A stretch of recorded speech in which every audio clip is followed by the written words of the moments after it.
आज का बाइबल का वचन मीका का ग्रंथ अध्याय 5 वचन 1 से 5 और आज का सुसमाचार सन्मति के अनुसार अध्याय 1 वचन 1 से 16 और 18 से 23। मीका का ग्रंथ अध्याय 5 वचन 1 से 5। बेतलहम एफ्राता, तू यूदा के वंशों में छोटा है, जो इज़राइल का शासन करेगा। वह मेरे लिए तुझ में उत्पन्न होगा। उसकी उत्पत्ति सुदूर अतीत में अत्यंत प्राचीन काल में हुई है। इसलिए प्रभु उन्हें तब तक त्याग देगा जब तक उसकी माता प्रसव ना करे। तब उसके बच्चे हुए भाई इज़राइल के लोगों से मिल जाएंगे। वह उठ खड़ा हो जाएगा। वह प्रभु के सामर्थ्य से तथा अपने ईश्वर के नाम प्रताप से अपना झुंड चराएगा। वे सुरक्षा में जीवन बिताएंगे, क्योंकि वह देश के सीमांतों तक अपना शासन फैलाएगा और शांति बनाए रखेगा। जब असुरी लोग हमारे देश पर आक्रमण करेंगे और हमारी भूमि में घुसपैठ करेंगे, तब हम उनके विरुद्ध 7 चरवाहों और 8 शासकों को नियुक्त करेंगे। आज का सुसमाचार सन्मति के अनुसार अध्याय 1 वचन 1 से 16, 18 से 23। इब्राहिम की संतान दाऊद के पुत्र ईसा मसीह की वंशावली। इब्राहिम से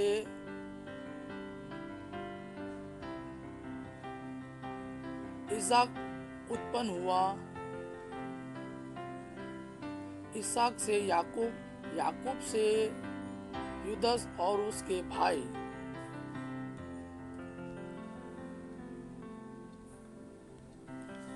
यूदस और तामर से फारेस और जारा उत्पन्न हुए। फारेस से इसरोम, इसरोम से आराम, आराम से अमीनदाब, अमीनदाब से नासोन, नासोन से सालमोन,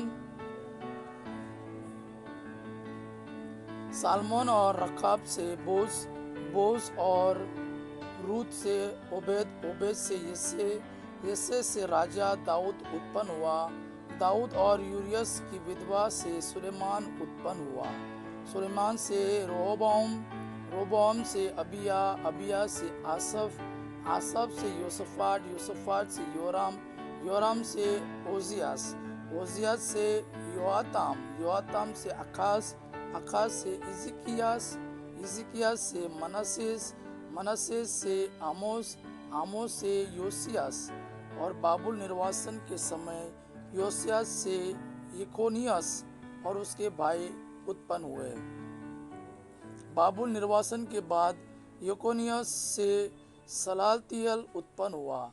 सलातियल से ज़रुब्बाबेल, ज़रुब्बाबेल से अबीयूद, अबीयूद से एलियाकिम, एलियाकिम से आजोर, आजोर से सादोक, सादोक से आकिम, आकिम से एलियोद, एलियोद से एलियाज़र, एलियाज़र से मतान, मतान से याकूब, याकूब से मरियम का पति यूसुफ और मरियम से ईसा उत्पन्न हुए, जो मसीह कहलाते हैं।